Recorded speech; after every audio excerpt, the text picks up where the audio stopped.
What's up, guys? Sean here. Just want to talk to you a little bit about some things I heard at the post office today. I heard the post office rates are going up.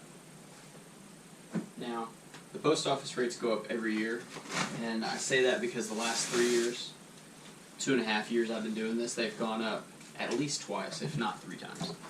Now, they do the holiday increase, which is annoying, but today's the first day the holiday increase has gone down. This is Christmas Eve, December 24th, 2021, and I was pretty excited. I do the flat rate envelopes a lot for jeans and a lot of my clothes here that are over £1, and it was $7.91 with the top rate seller discount, and it went back down to $7.18, which is great. Well, at the post office, I was excited and telling the workers that, yeah, the rates went down and I'm pumped because it saves me a lot of money. And they said, well, they're going to be going back up about $1 across the board. And that's going to be, she said January or April. They're signing on it right now. They're like main postmaster, I guess, that talks to Congress or whoever is proposing like new rate hikes and all that stuff. And she also said that they're going to be redoing the contract for the postal workers, I guess the union contract possibly, and she said that they'd be getting like yearly raises and a cost of living adjustment, so maybe that's tied into the rates going up to afford that. Maybe the rates are going up because of inflation that's happening across the board, but I don't know, I just, I was telling them, sometimes whenever I'm selling these items, say I have a pair of jeans that's been sitting for like 6 months to a year, I'll sell it as low as $12 plus $8.99 shipping, sometimes even $10 plus $8.99 shipping, and after shipping and fees and cost of goods, I may make like $5 possibly. It's usually not that much money, but I don't want to keep those items just taking up space in my garage where I keep all my inventory. So, I'm okay moving it, but if the shipping goes up to like $10 for a flat rate envelope, and then, I'm selling it for 10 plus shipping, like I'm not going to have any meat left on the bone, as like our American pickers like to talk. But that's something you got to overcome, whether that's buy things for less, stop buying low profit items, or just push a bunch of items and make $2 on it instead of like your $5, $10, $12, $20, whatever you go for.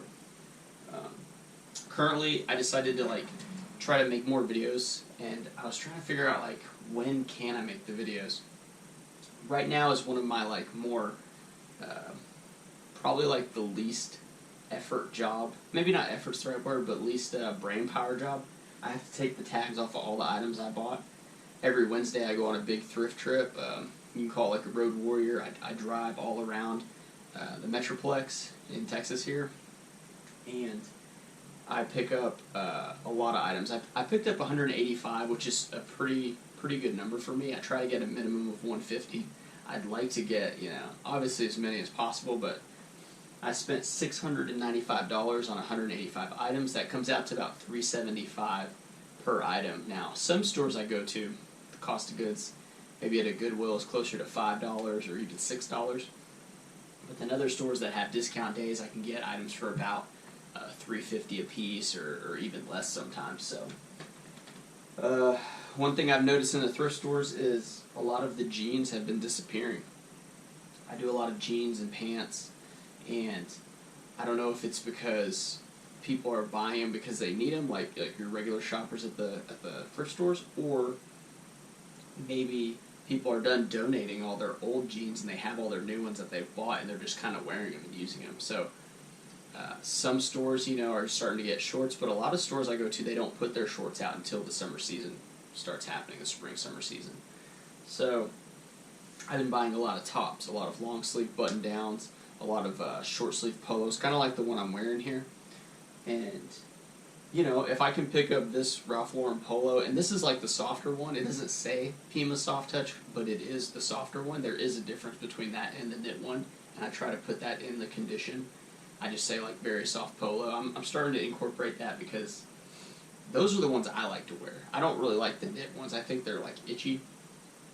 But if I can pick this shirt up for $4 or less, I'm okay selling it for $18 shipped, because it ships for, you know, like $5 or less, and then that's 5 onto the $4, spend 9, 18, so it leaves $9 and then the fee. So it's about $7, but it's really easy to pack. I can get a bunch of them because they're everywhere, and yeah, you kind of just roll with that. So I think a good time to do a video like this is going to be when I'm detagging these items. You can see I got this from Goodwill. This was $5.99 for these jeans.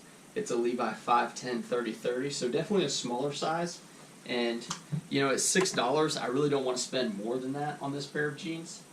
But if you think about it, it averages out with the whole pickup for that day to $3.75.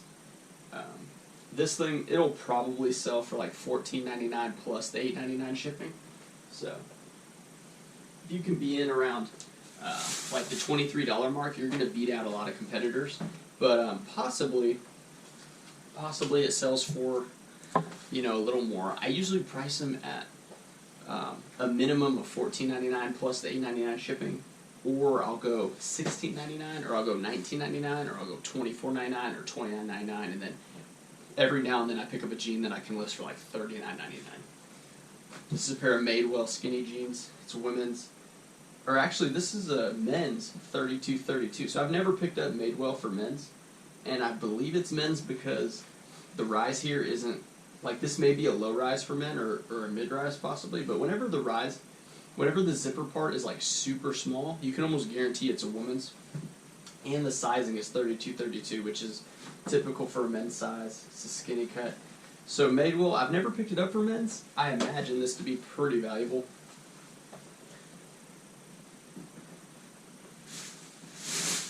So whenever I'm picking up items like that, if I've never sold it before or never listed it before, I'll definitely look it up just to see I'm in the right price point for that item.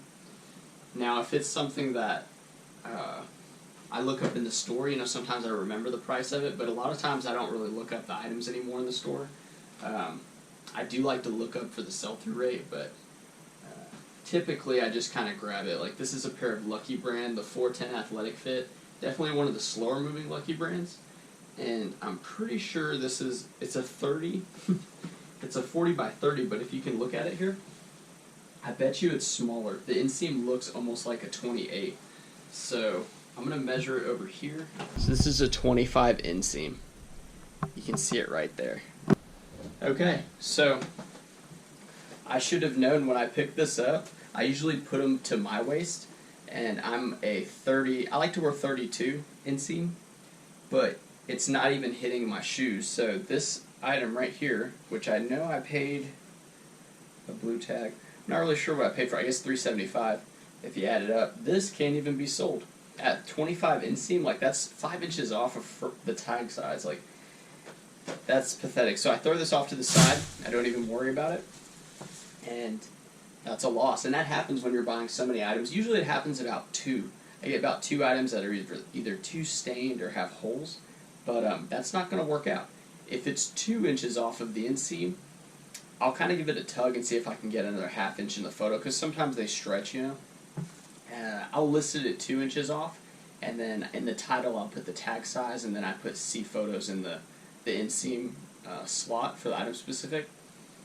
It'd probably be best to put the exact item specific in there, but until eBay changes that, you know, or makes it a requirement, I'm just going to keep going with it because I think it's better. You know, it doesn't give it makes the buyer like need to like check the photos so they see what they want. And most things that I've bought on eBay, I've looked at the photos like numerous times because I'm nervous about what I'm paying for on the internet, and I want to make sure I get what I get. So I definitely overlook the photos, you know, pretty good, and that's why I like to have like a good amount of photos with measurements in it. So when it comes to this task, sometimes I like to find somebody to help me, you know, detag them, but they can occasionally like pull the barb and it creates a hole in the garment. So it's just like a mundane task that I have to do every week. So I'm just going to listen to some YouTube videos, and I'm going to detag the rest of these, get them folded, and then I'm going to start doing my photos and get on with my day. So I hope you guys enjoyed. be aware of the postal increase and make sure to adjust your business accordingly. Have a good rest of the day. See ya.